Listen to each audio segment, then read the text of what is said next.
Hello guys, welcome to my channel again guys. Tayo naglalakad-lakad ngayon uli kasi ako ay napagod. Maniwala kayo. Kasi ano kayang prutas ito? Mga pears. Ayan, pears ito oh. Ayan yung pears. So ayan yung pears guys. Ayan ang pears oh. Diba sa English pears? Berne yan sa German. So, ayan ang tulay na dinaanan natin. So, wala lang. Malinis lang talaga kasi dito. So, ni-enjoy ko lang aking paglalakad. Kahit napagod na ako. Ito naman ang apple. Yan. Ito ang apple, guys. So, apple tree. Yan ang apple tree. Ganda ng kalsada nila. Oh. Yan, bahay nila sa taas. Diba? Galing, no? Sarap mga rapting. Matatali muna natin yung aking sapatos kasi. So ayun kanina yung apple tree. Saka diba napakalinis ang kalsada. Kasi ano muna natin yung sapatos ko. Nagalik guys. Tali ko lang yung sapatos ko. Saglit.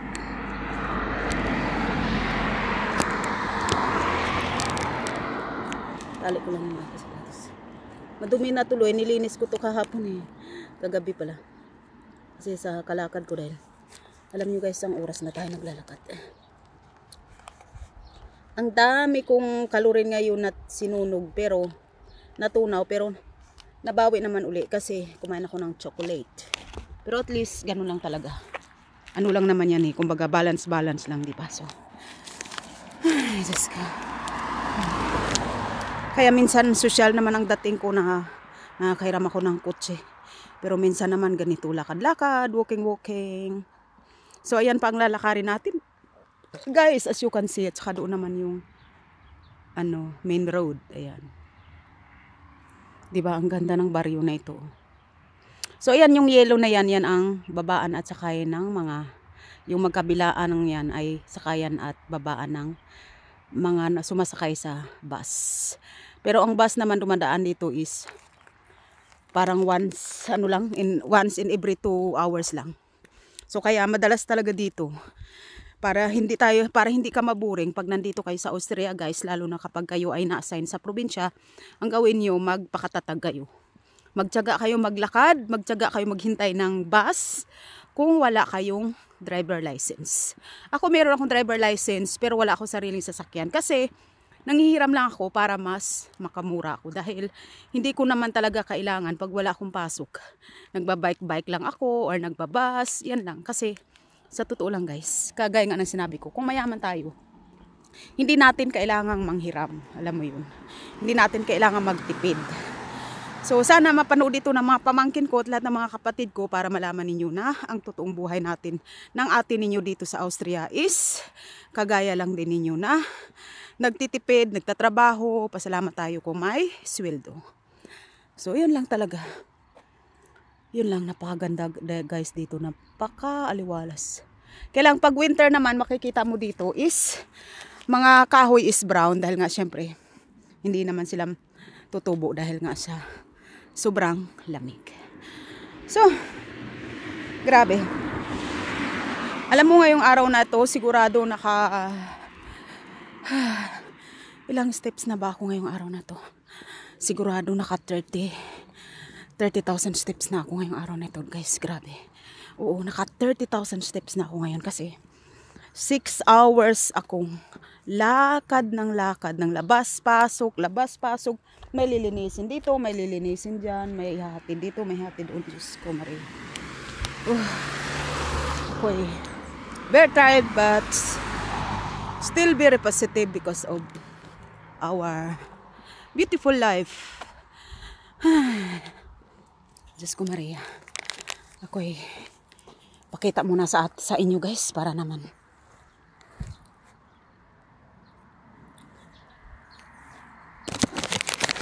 dumadaang sasakyan. Yan. Doon tayo galing. Yan ang ating pinanggalingan mga guys. So ngayon, try natin lagay yung ating cellphone dito. Para makapag-dance tayo. Kasama kayo. Kita ba? Nakausap ko lang yung sarili ko eh. Ayan. Ayan. Dito.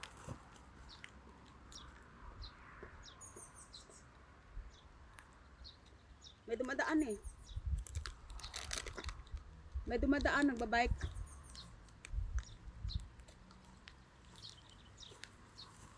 Maya na lang tayo sa sayo. Maya lang. May dumadaan eh. So pag nagbabike, syempre mas mabilis.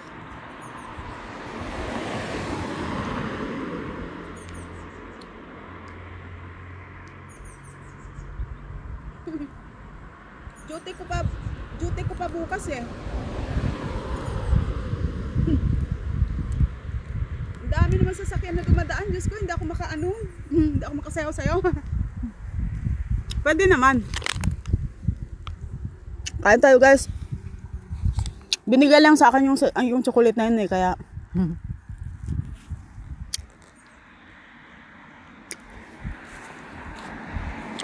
ang daming dumadaan eh. Yan yung tulay na dadaanan natin.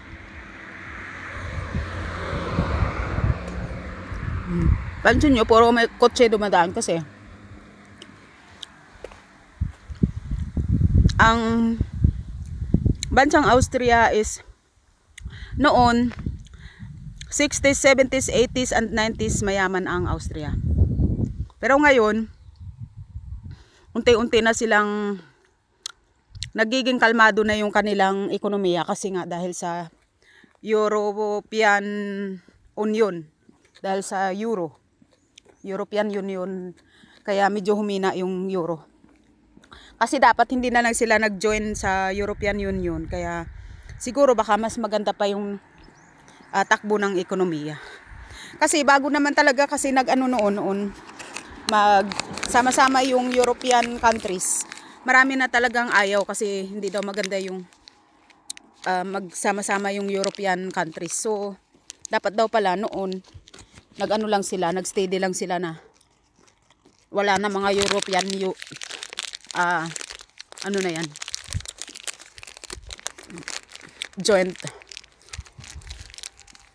Kasi, ang tawag dun, yung sama-sama yung mga, ano sa euro, kaya yung pera nila naging euro. Pero ang totoo, mas maganda kung hindi nila binago. Kasi yung ekonomiya mas maunlad.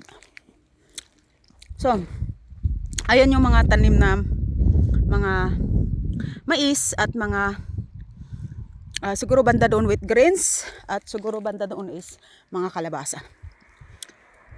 Kasi yun naman karamihan na tanim nila dito eh. Mais, kalabasa sa probinsya. Mais, kalabasa, wheat grains, mga gulay, yan. Sibuyas, patatas, cauliflower, broccoli, cabbage, ayan yung mga tanim nila. Tapos siyempre yan karamihan ng kinakain ng mga tao. So, ay grabe guys. Hinahingal-hingal tayo ngayon. Grabe, maniwala kayo, sabi ko sa inyo, totoo. I-times lang ninyo yung sa 1 hour na yan. Sa 1 hour na yan nga nakakalakad ko, naka 5,000 steps ako or more. Sa 1 hour. O diba? Eh 6 hours yun eh. O. 5, 10, 15, 20, 25, 30. Diba? 30 steps na yung 6 hours. Eh, itong ano pa, itong 2.5 hours ko, ganun din. Naglakad din ako ng lakad. Tapos ngayon, after ng 2.5 hours, naglakad ulit tayo ngayon. 1 oras na tayo, 1 oras kalahati na tayo naglalakad. So, ibig sabihin, nakailan na ako? 40 ano na, naka 45 steps na ako. Or 45,000 steps since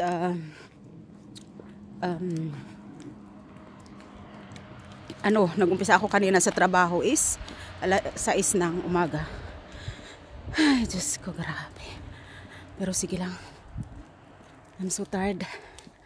sakit ng paa ko. Naramdaman ko na sakit ng paa ko. Pero sige lang, laban lang. Kasi duty ko pa bukas Sabado. Tapos Linggo, duty ko din. Ay, grabe. Ano kaya kakainin ko pagdating sa bahay? Kasi kinain ko na yung buong chocolate. Ayan o. Ayan. Buong chocolate, kinain ko na to. Ano to ilang grams ba to? Grabe ang calorie nito. Sobra. So ayan yung dinaanan natin guys. At pwede tayong dumaan dun sa taas. Ayun. Pero pataas na yun at mapalayo pa tayo. So dito na lang diretso. Ayan. At ayan yung daanan ng train. Nakikita natin. So alam nyo guys, kagaya nga na sinasabi ko, tiyagaan lang sa buhay. Kailangan talaga natin magtiyaga kasi kung hindi, kailangan talaga natin magtiyaga dahil kung hindi tayo makabayad sa ating upa at hindi tayo tatagal sa ating trabaho. Kasi dito kasi kapag madalas kang absent sa trabaho, tatanggalin ka talaga. So halimbawa sa within 1 year na yan, nakatatlong absent ka na hindi ka naman nilagnat, ay tatanggalin ka talaga ng company. Kaya nga binibigyan kanila ng day off 2 days a week. Kasi para magawa mo yung mga importanteng bagay sa bahay. At kaya kailangan nating i-balance yun. Para yung trabaho natin maalagaan ng gusto. At least tatagal tayo sa trabaho. Kasi kagaya ko 50 plus na. Hindi na basta-basta mag-apply sa trabaho guys. Hindi na ako natatanggap. Oo, totoo talaga yun nung 2 years ago. Siyempre 50 plus na ako nun. Nag-ano na ako, ang dami kong in-applyan. Pero hindi ako natanggap-tanggap. Kasi nga tinitingnan na nila yan sa edad. Kung tutuusin, kayang-kaya ko pa yung trabaho. Kaya lang siyempre may mga bagay na, lalo na sa computer, siyempre yung mga bata mas mabilis sila. So siyempre yun nga lang, pasalamat lang ako talaga kay Lord dahil naka 13 years ako sa McDonald's dati na yung maituturing ko na